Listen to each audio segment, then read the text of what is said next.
The greatest moment at the Los Angeles Memorial Coliseum took place on September 29, 1959. As the '59 season began, the Milwaukee Braves were coming off their second straight National League pennant and were expected to contend for a third straight year. For the entire season, they'd live up to the expectations, but throughout the year would be challenged by both the Los Angeles Dodgers and the San Francisco Giants. Milwaukee got off to a fast start, winning their first 4 games, and by the end of May had found themselves in first place. At the same time, however, the Dodgers and Giants were holding their ground, and by the end of June, the Giants had taken the division lead. They would remain in first through the middle of September, and even though they still led the division, LA and Milwaukee had kept things close. On September 14th, San Francisco led by a game when the Braves and Dodgers had a 2-game series in LA. The Braves won the first game to pull within 1 of the Giants and knock the Dodgers 2 games back, but Game 2 would be the turning point of the season for both the Braves and the Dodgers. Milwaukee would go in the top of the 5th inning trailing 5-2 with Joe Adcock leading off. Adcock lifted a fly ball over the left field fence, and the ball would get stuck in the steel girder behind it. And even though the play should have been a home run according to the park's ground rules, the umpires called it a ground rule double. Adcock wouldn't score, and the Braves ended up losing by 1 run, which proved pivotal, because if the call had been made correctly, the Braves may have won the game and would have had a chance to clinch the pennant on the final day of the season.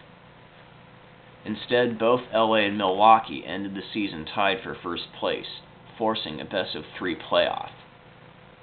The first game was held in Milwaukee, which the Dodgers would win thanks to a brilliant relief performance by Larry Sherry. The series would shift to LA for Game 2, and a pitcher's duel was expected as both teams started one of their aces, Lou Burdette for the Braves and Don Drysdale for the Dodgers. The Braves struck first in the top of the first inning on a single by Frank Torre to take a 2-0 lead, while the Dodgers scored 1 run in the bottom half. Burdette would settle down after that, limiting the Dodgers to 1 more run through 5 innings, and by the 6th, Milwaukee had a 4-2 lead. The Braves tacked on another run in the 8th, and with the way Burdette was pitching, the third game seemed inevitable. And in the top of the 9th, Milwaukee would get a chance to put the game away. Sandy Koufax came in and retired the first 2 hitters, bringing up Hank Aaron, who would work the count full. Koufax ended up walking him to keep the inning alive for Torre. Torre got to a full count as well before receiving a free pass. With 2 runners on, John Demerit came to the plate, hoping to give the Braves some insurance.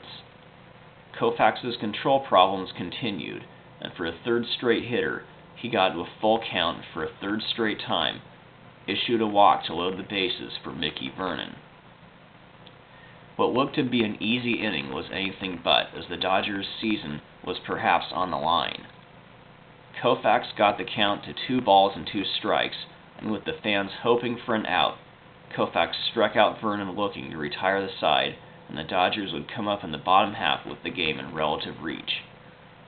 Burdette was still on the mound and was looking to close it out when he got into trouble. Wally Moon led off with a single to center, and Duke Snider would come to the plate and hit a single to center to put runners at first and second for Gil Hodges. Hodges lined a single to left to load the bases with nobody out, and what looked to be an easy win for the Braves was now in danger as the Dodgers brought the winning run to the plate. Burdette would be taken out, and Don McMahon came in to pitch to Norm Larker, who lined a single to left to make it a 5-4 game and send Hodges to third as the tying run. McMahon was taken out, and Warren Spahn came in to face pinch hitter Carl Furillo. Schoonge lifted a fly ball to right field that Hank Aaron would catch, but it was deep enough to score Hodges, and the game was tied. Maury Wills came to the plate and singled to center to put the winning run at second and chase Spahn. Joey J came in to relieve, and his first hitter was Ron Fairley, who he would retire on a forced play. Then Jim Gilliam came to the plate and hit a fly ball deep into right field, but Aaron would camp under the ball and make the play to send the game into extra innings. Both teams were held scoreless in the 10th. Then in the top of the 11th, the Braves would threaten. Stan Williams was pitching his second inning of work when Torrey came up with 2 out and Aaron on first. After Aaron advanced to second on a passed ball, Torrey was intentionally walked to bring up pinch hitter Al Spangler.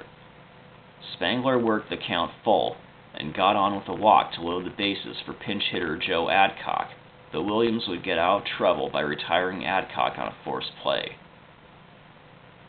In the bottom of the 11th, it was the Dodgers' turn.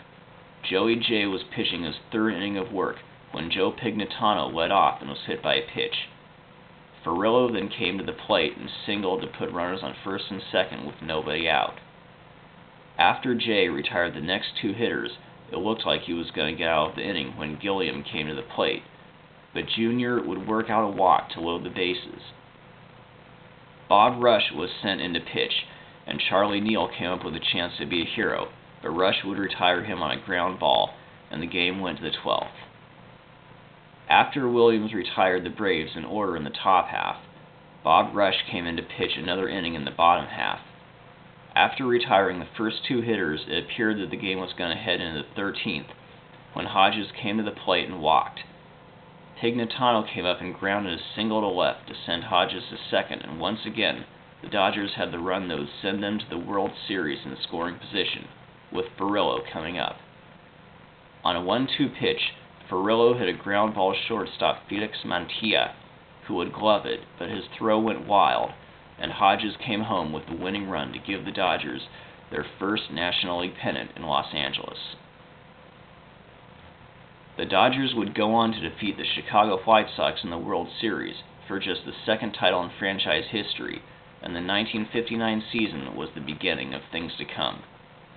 After playing in the Coliseum for 2 more seasons, the team would move into Dodger Stadium in 1962, where they continued the rich history they started in Brooklyn, as they would host an All-Star game, play in 16 postseasons, win 8 National League pennants, and 4 World Series.